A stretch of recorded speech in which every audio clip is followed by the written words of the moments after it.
여러분, 우리 주변의 부자들에 대해 얼마나 진지하게 생각해 보셨나요? 갈수록 더 큰 부를 거머쥐는 사람들의 공통점은 무엇일까요?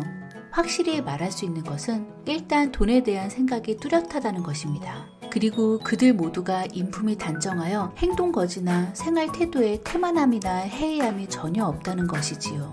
부자니까 비싼 물건을 사용하기도 하지만 기본적으로 자신의 물건을 매우 아낀다는 점입니다. 비싸지도 않은 물건도 똑같이 소중하게 다룹니다. 볼펜을 예로 들자면 몽블랑처럼 비싼 것을 하나 사서 오랫동안 애지중지하며 쓰기도 합니다. 이런 알뜰한 태도는 물건뿐만이 아니라 사람에게도 적용됩니다. 그들은 저명하거나 사회적 지위가 높은 사람이든 호텔 직원이든 똑같이 대합니다. 여러분, 그들처럼 부자가 되고 싶다고요? 그렇다면 우선 그들처럼 단정한 인품을 갖추어야 합니다. 많은 사람들은 지금 현재 수입에 전혀 만족하지 못하거나 불만투성이인 현실을 벗어나기 위해 필사적으로 노력하는 사람이 많습니다.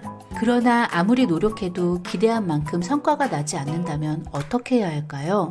그렇다면 노력의 방향이 조금 잘못된 것은 아닌지 생각해 봐야 합니다. 수입을 늘리기 위해 애쓰는 것도 중요하지만 지금의 생활 방식을 점검하고 마음의 틈새를 메우는 것이 더 중요합니다. 그래야 나 자신 생활을 구석구석 야무지게 단속할 수 있을 테니까요. 결론적으로 단정한 삶의 방식은 돈 걱정 없는 삶으로 이어진다고 해도 과언이 아닙니다.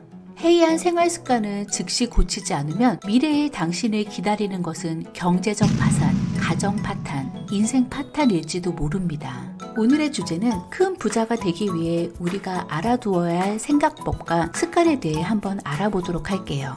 첫 번째 부자 습관, 인간관계에서 바쁘다는 말을 핑계 삼지 않는다. 주변에 성공한 사람들이 대부분 실천하는 일이 있습니다. 그들은 모두 대단히 바쁜 사람이지만 이구동성으로 이렇게 말합니다. 모든 일은 사람과의 만남에서 시작된다.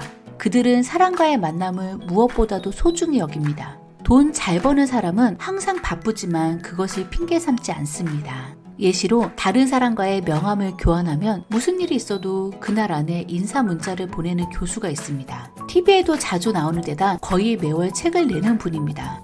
게다가 한자리에서 가만히 앉아있을 틈도 없이 수많은 강연을 소화합니다. 문자는커녕 밥 먹을 시간, 잠잘 시간이나 있는지 걱정될 정도입니다. 심지어 그는 처음 만난 사람에게만 문자를 보내는 것이 아니라 상당히 오랜 시간 알고 지낸 사람에게도 관심과 배려의 문자를 보냅니다.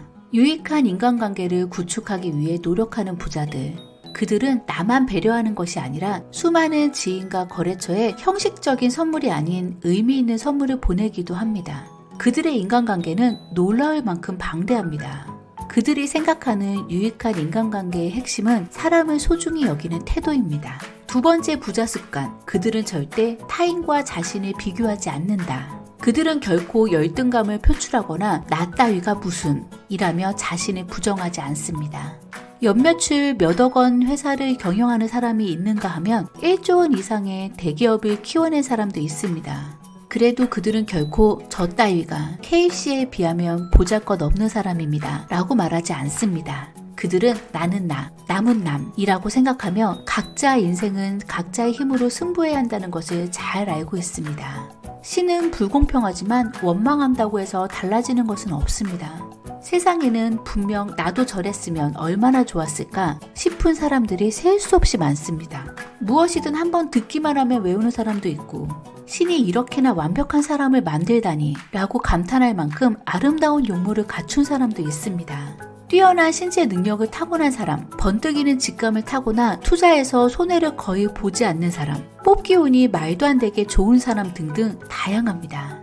저 역시도 신은 불공평하다 이렇게 투덜거리곤 했었습니다. 그러나 정작 중요한 것은 잘 나가는 주변 사람들을 곁눈질하며 그에 비해 나는 이라고 불평한들 아무것도 달라지지 않습니다. 성공한 사람들은 앞서 말한 생각을 하기보다는 자기 자신을 면밀히 관찰하고 분석합니다. 그래서 나 자신이 부족하다는 결론이 나오더라도 거기서 발걸음을 멈추지 않습니다. 오히려 자신의 좋은 점, 뛰어난 점에 주목해 그것을 어떻게 활용할지 궁리합니다. 그들은 시선을 항상 앞으로 향하며 과거를 돌아보지 않습니다. 앞으로 나는 어떻게 되고 싶은가 하는 미래상을 구체적으로 그립니다. 그리고 그것과 지금의 자신을 비교하며 전진하고 노력합니다. 타인을 부러워하는 것은 불가능한 선물을 사달라고 조르는 것과 같습니다. 자신이 가진 장점을 발전시키려는 자세가 그보다 훨씬 큰 성과를 만듭니다. 아무리 옆집에 돈이 많아도 그것은 내게 아무런 의미가 없습니다. 자신의 힘을 원점 삼아 거기에서부터 자신을 더 크게 키워나가야 하는 것이지요. 이러한 사고방식으로 사는 사람이 결국 성공하고 부자가 됩니다. 세 번째 부자 습관, 자신에게 쓰는 돈을 아끼지 않는다. 부자는 자기 자신에게 돈을 적극적으로 쓰는데요. 그들 대부분은 이미 충분히 성공한 듯 보이지만 경영자를 위한 세미나나 강연이 있으면 시간을 내서 참석합니다. 영어를 이미 자유롭게 구사하는데도 매주 1시간씩 원어민을 만나 회화 연습하는 사람, 개인 트레이너를 붙여 본격적으로 몸을 만드는 사람, 또는 회원제 클럽에 가입해 상류층 사람들과 어울리며 사교와 술을 즐기는 사람도 있습니다. 이렇게 자신에게 투자하다 보면 자기 자신뿐만 아니라 주변 인간관계의 수준까지 점점 높아집니다. 자연스럽게 더 부유한 세계로 진입하는 것이지요. 부자들은 이렇게 말합니다. 자기 자신에게 투자하면 절대 손해보지 않습니다. 그래서 저는 저에게 최대한 투자를 지속합니다.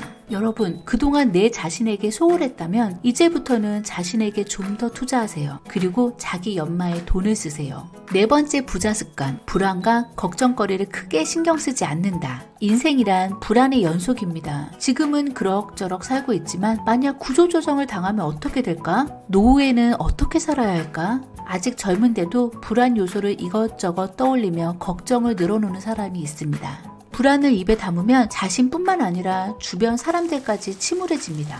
불안과 고민은 입 밖으로 나오는 순간 2배로 크고 깊어지기 때문입니다. 그 사실을 잘 아는 부자들은 기분이 침울해질 만한 이야기를 최대한 입 밖으로 꺼내지 않습니다.